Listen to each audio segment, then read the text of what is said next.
Now we're going to talk about a play we're going to use very sporadically, and that's the check-raise bluff on the turn. Your bluff raise is going to look just like your raises when you have the nuts. To effectively bluff the turn using the check raise, you'll need to have a very good read on your opponent. If you just sat down at a table and have no information on your opponents, you simply shouldn't bother with this play. Once you've had a chance to map out the table, though, and know who the rocks are, you spot the bluffers and the weak players, then you can use your reading skills to take some pots away from your opponents with absolutely nothing. Let's look at an example. With blinds at 50 and 100, an aggressive player raises from late position at 300. You're the only caller from the big blind with Queen Jack. The flop comes 9-6-4. You check and your opponent checks also. The turn brings the ace of diamonds and you check again. Now your opponent bets out 350. Now based on your read of this particular opponent, if he had ace high on the flop, he would have bet to protect his hand. You also pick up a tell based on his bet size and the way that he bet his chips that he doesn't have the ace at all. Your hand is irrelevant in this situation. After his 350 bet, there's 1,000 in the pot. By making it 1,000 to go, you're essentially making an even money bet that your information was accurate. A $1,000 raise to win a $1,000 pot. There is no flush draw present, and if he has a straight draw on the flop, your read tells you that he would probably have bet on the flop. Your check raise here should win you the pot more than half the time, and that's all you need to make it a profitable play.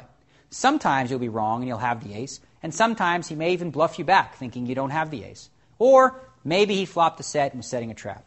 All of which are possible, but the good news is that the play didn't cost you very much, and even when you get caught, you can use that play to enhance your table image later on in the game when you do check raise with the nuts. The key to check raising the turn for profit is understanding your opponent's betting patterns and also playing your hand in such a way that your opponents will believe your lie. Let's look at another example.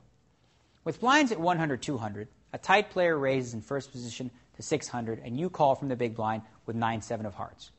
Both you and your opponent have over 15,000 in chips. The flop completely misses you, Jack 3-4. But your opponent also checks behind you, leading you to believe that he either has flopped a set of jacks or has ace-king. Since there were two clubs on the flop, though, you lean more towards your opponent having ace-king. Now the turn card brings the 5 of diamonds. You could take a stab at the pot right here, or you could see what develops if you check. If your opponent bets, say, 1,000 on the turn, he may be thinking that his ace-king high is still good and doesn't want a free card to come off. After his bet, there is now 2,300 in the pot. With a 3-4-5 on board, there are a lot of hands you could represent here. Ace-deuce, 6-7, pocket fives, 4-5, etc. Or a hand as simple as Jack-10. To steal this pot, all you'd need to invest is somewhere in the neighborhood of 2,500.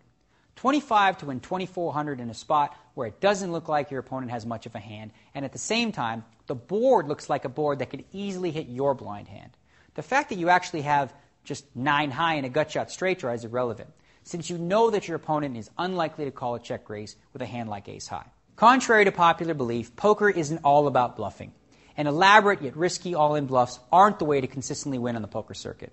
When they work, you may look like a Mozart, but more often than not, you'll end up looking foolish. Bluffing is like an art form. In a sense, it's believable storytelling that doesn't require bets that are out of character for you.